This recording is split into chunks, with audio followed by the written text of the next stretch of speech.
would you agree that God is infinitely glorious, loving, majestic, and worthy of all praise? Then this song, "O Worship the King," is for you. It paraphrases Psalm 104. Welcome to Hymn Nation, helping elevate your worship of God. And here we go. O worship the King, all glorious above, and gratefully sing His wonderful love. Our shield and defender, the Ancient of Days, pavilioned in splendor and girded with praise.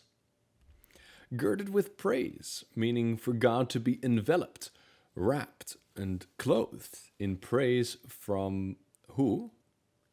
Us, His people. This is referring to one of our roles in heaven, how our worship will be like the robe that covered Jesus, and this time it's our praise that surrounds and clothes Him. Isn't that exciting? And a few other things to point out. "O worship the King, all glorious above," refers to God being above all creation and any earthly king in terms of majesty and supremacy. We sing of His love for us with thanksgiving. He's our shield and defender, which comes from Psalms, and the Ancient of Days, which in Daniel 7 refers to how God has no beginning or end. He existed before time itself. Pavilioned means to be covered like a tent in splendor, and then robed with our praise. O tell of His might, O sing of His grace, whose robe is the light, whose canopy space. His chariots of wrath the deep thunderclouds form, and dark is His path on the wings of the storm. Psalm 104, and thus this song, speaks to creation. This verse to days 1 and 2 of light and the sky. It also speaks of God's awe-inspiring power and His tender love.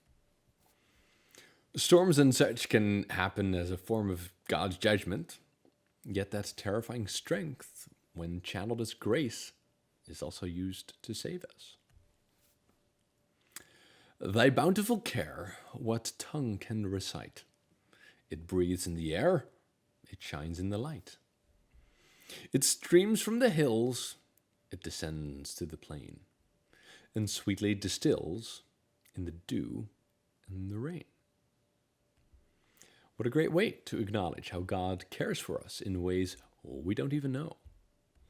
I'm certain that there are times when God has spared each of us from disasters, which I wouldn't be surprised if we learn of that in heaven. And this verse focuses on acknowledging God's provision for us in terms of creation, when He created the air, light, land, and rain, and also just every day when we enjoy these things. And then lastly, frail children of dust and feeble as frail, in Thee do we trust, nor find Thee to fail. Thy mercies how tender, how firm to the end, our Maker, Defender, Redeemer, and Friend. The climax of God's creation in Genesis 1 was creating humans. And while we may be frail and feeble here, yet in God's mercy, those who trust in Him will be made strong. Indeed, to those, God is our Maker, Defender, Redeemer, and in a mind-blowing way, our friend. That's from John 15, where Jesus says that those who believe in God and obey Him, we are friends, in addition to being slaves. But isn't that amazing? Let's look forward to being able to fully enjoy that relationship intimately when we're in heaven. And hey, join us at Hymn Nation. Sign up at the link in the bio and share this with someone who you think will appreciate it.